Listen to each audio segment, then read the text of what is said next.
So there's a few videos. This has probably been going on for a very long time that suggest that value investing is dead. I guess there's different criticism for different investing techniques and different trading techniques, but I can kind. I've just seen one on YouTube, and it shows a picture of Warren Buffett, and it says the title of the video is "Value Investing is Dead" with a question mark. I'm guessing they're asking, is value investing dead? Actually, they're making more of a statement that value investing is dead. I haven't watched the video, but I just wanted in this video I want to talk about different arguments, primarily one argument that people might use to suggest that value investing is dead. If you don't know what value investing is looking at the fundamentals of a company in order to determine the actual value of a company with regards to price, what the price should be of the company, and buying the company's stock at a lower price than that. So that way you get a margin of safety with the difference in price. So say for example, company A is, if you look at the fundamentals and the financials of a company, and it says that the company is worth £15 per share, and you buy the shares, I don't know how many shares you want, and you buy the shares for £10, then you get a margin of safety of £5, and the value difference is £5. So you basically get £5 for free, excluding trading costs and stuff. So that's value investing, pretty much in a nutshell. There's obviously different parts of it and stuff, but is value investing dead? But Warren Buffett is probably the most successful value investor of all time. The creator of value investing is a guy called Benjamin Graham.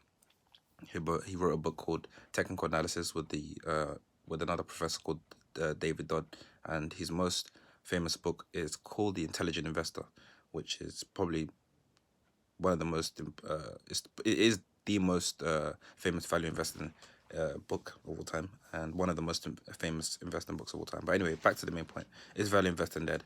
I doubt value investing will ever die, because a company, as I said in my previous video, is it. So a company, if you look at it from a factual standpoint, is its financials. If you look at the financials of a company, is basically its physiology. A company is nothing else besides its financial information. When you're pitching a business idea, or if you're trying to sell stock, or if you're trying to sell anything, mainly a company or stock, to anybody, or especially prospective investors or angel investors, they're going to look at the financials of the company. They're going to look at the brand as well, whether it has whether it has a strong brand and stuff, the customer base and stuff. But the most important thing is the financials. If a company has no cash flow, and if it has no revenue and no cash flow, or little cash flow and little revenue, then the company is a very small company, or it's not a very strong company. So that would be one of the main things that people will look at when they're trying to invest in a company. But anyway, back to the main point. So is value investing dead? One of the things, the whole sector of people that trade, there's a difference between trading and investing. They come on, they're relatively similar, but because they're both both activities have the goal in mind of making money, of making profit. Value investing is more long term and more secure. Trading is, you could argue, is less secure, it's more risky, and has arguably better short term gains.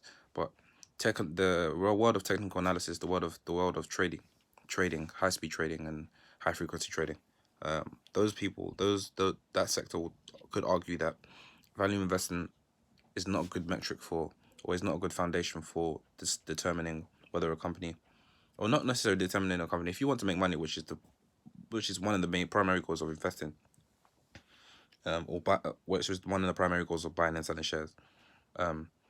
You need to the people that use technical analysis, which are the traders, they don't use they don't necessarily use fundamental analysis as much as value investors. The reason why is because they're trying to look for short-term fluctuations in price. So if you buy a share of a company A at £15, and then the price 5 minutes later increases to £25, then there's a difference of £10. If you buy 500 shares of that, then you've made a lot of money if you sell at £25. So you buy low, sell high.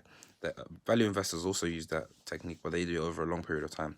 But the thing is, market fluctuations happen every millisecond. So if you long term investing with regards to buying low and selling high might not necessarily work, because for example, I've bought stock in a company. I've bought stock in several companies in which they've been below the price. They've decreased in value. They've been the price of the shares, or the value of the shares, have been below the price I bought it for almost a year. They've never gone into positive figures, which is crazy, because if you look at that case, what would be the best case scenario? The best case scenario would have been to sell the shares as soon as it as soon as you reach the positive figure, and then you can use trend analysis, which these are all techniques that technical analysis users, which are traders, these are all techniques that they use.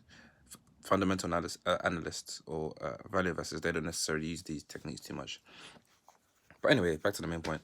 I will definitely agree that I wouldn't say value investing is dead. I think a combination of value investing and trading, technical analysis and fundamental analysis are important. You can't. I wouldn't tell you restrict yourself to you just using one or two. One of the two techniques. I would say,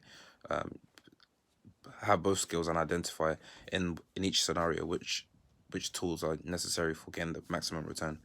I'm gonna cut the video short, but that's long story short, my explanation, my opinion on whether value investing is dead. I don't think it's dead. I just think it depends on your goal is when you're investing or trading, and it depends on which tools are necessary to achieving that goal.